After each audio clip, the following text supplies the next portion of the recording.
Welcome back to the Graham Stephan Show, and we have the slowest moving crash in history. This is a huge disaster that is slowly unfolding before all of our eyes. We have no idea how we're going to solve it.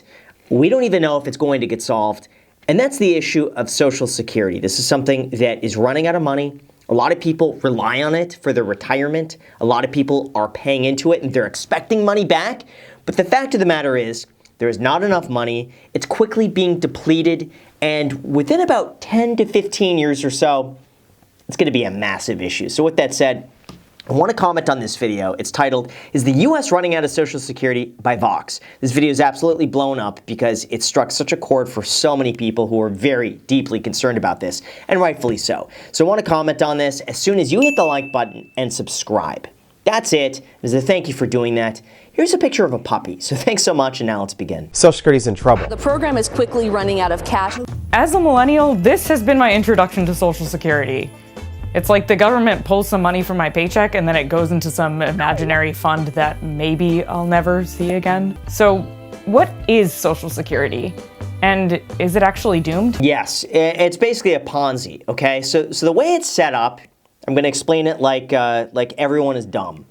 I'm going to dumb it down a lot, okay? So the way it was set up is that the people who are working now pay for the people who are retired.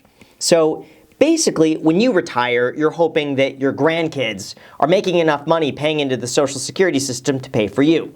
The issue, however, is that living expenses rose a lot. Fewer people are in the workforce.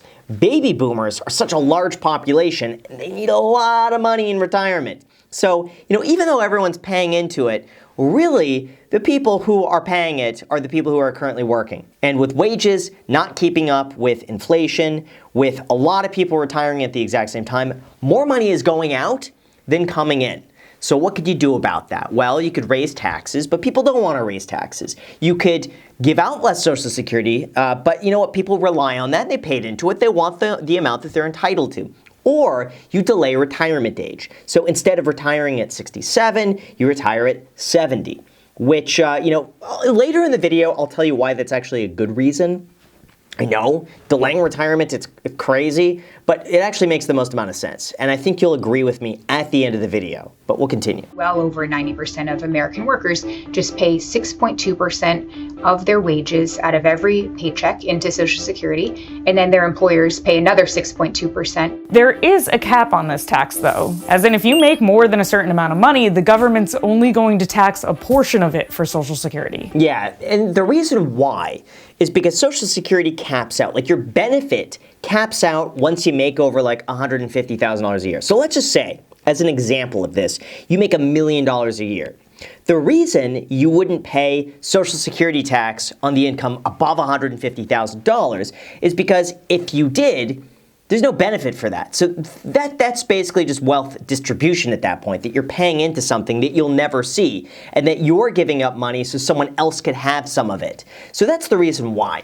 They say Social Security is going to be capped at X amount every single month, and in order to hit that cap, you got to pay taxes on that up to 150 grand. It might be a little more or less, but it's around $150,000. So that's the, oh yeah, I see it on the screen. I'm an idiot. $168,600 a year. So you make beyond that, you're not getting any additional Social Security benefit. Therefore, because you don't get the benefit, you don't pay into it, because that's wealth distribution. Current workers pour money into trust funds, and those trust funds are used to pay out current beneficiaries.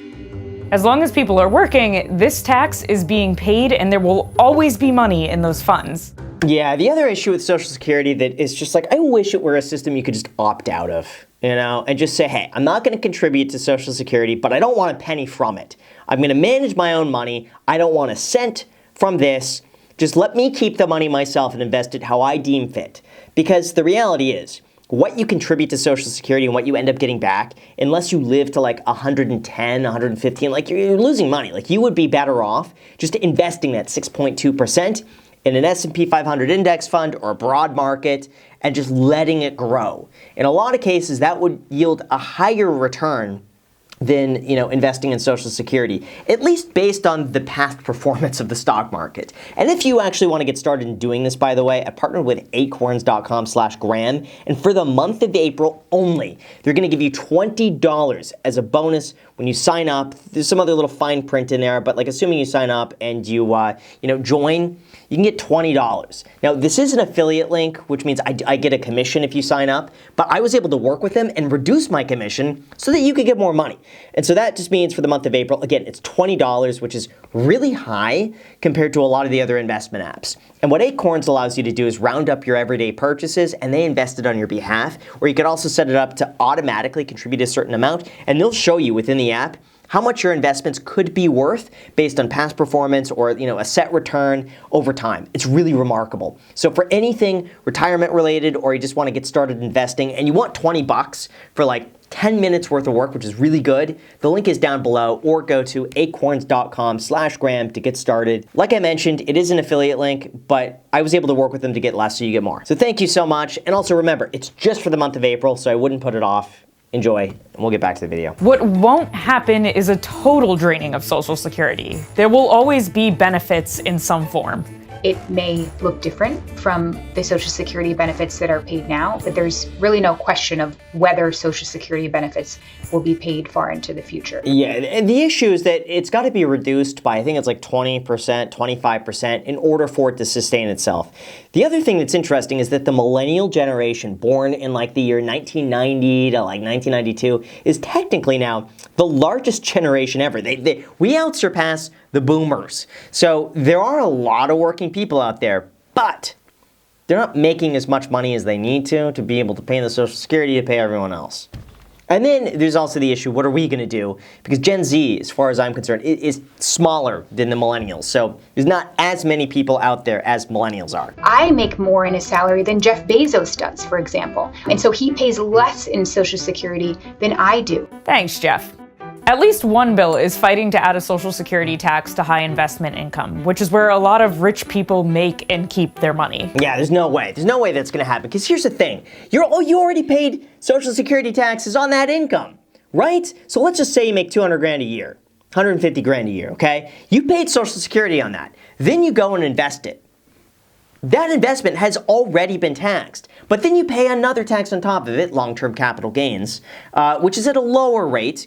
But because your money is already taxed, it shouldn't be taxed again. Now, the long-term capital gains rate, yeah, it obviously is taxed again, but adding an additional tax on top of that would disincentivize a lot of investing. The reason capital gains is less money than ordinary income is because you take a risk to invest your money, and you're tying up your money, and that money is subject to inflation, which eats away at the purchasing power of your money. So if you invest for 20 years, inflation's going to whittle that down. That's going to be the silent tax. So you're paying a tax, the silent tax, with a capital gains tax. You're not adding a Social Security tax on top of that. That's already been taxed.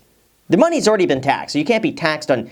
It's too many taxes. The most popular option is to change the payroll tax cap. Either to get rid of it altogether or to raise it so that it covers more of high wage people's earnings. All right, so let's stop there.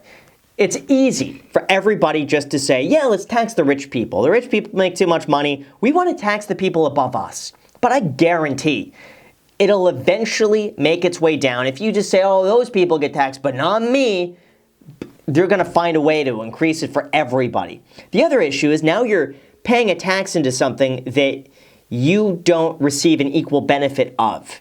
Like, I could see if they raise the taxes up to, let's call it $1 million. But then at that point, you should be getting a proportional benefit the more you contribute to Social Security. So then that's basically just wealth distribution, where we're going to take money from these people over here and give it to these people. That's really what that becomes. Very slippery slope. Raising the payroll tax would immediately start pumping more money into Social Security and help offset the imbalance of beneficiaries and workers. And cutting the amount each person can actually receive would balance those scales even further. That tends to be the most realistic outcome that I tend to think is probably going to happen, is raising the payroll tax. That's probably what it's going to be. But there's this last option that I'm excited to talk to you about. Raising the full retirement age is a benefit cut, full stop, for everybody. It means 7% lower benefits over a lifetime on average for each year that you raise the retirement age. So here's something that's interesting. I didn't know this, but when Social Security was originally implemented, if people were receiving benefits at 65, the average age that a person would pass away at the time Social Security was enacted was like 72. So when you think about it, Social Security was really only meant to last like the last 7 years of your life on average. The average. Life expectancy has been going up at the same time. So if you indexed Social Security to the average life expectancy, we should have a retirement of like 72 to 73 based on people living to the age of 80. So if you just index that to life expectancy, it makes sense to raise the age if people are living longer. Like, what if all of a sudden the average age of, death was 100? Everyone was to live to 100. Wouldn't it make sense that we raise the retirement age as well alongside that? To me, that's the most logical solution. I know it's not what people want to hear, but if you have a bad situation, you have to try to find a solution to it.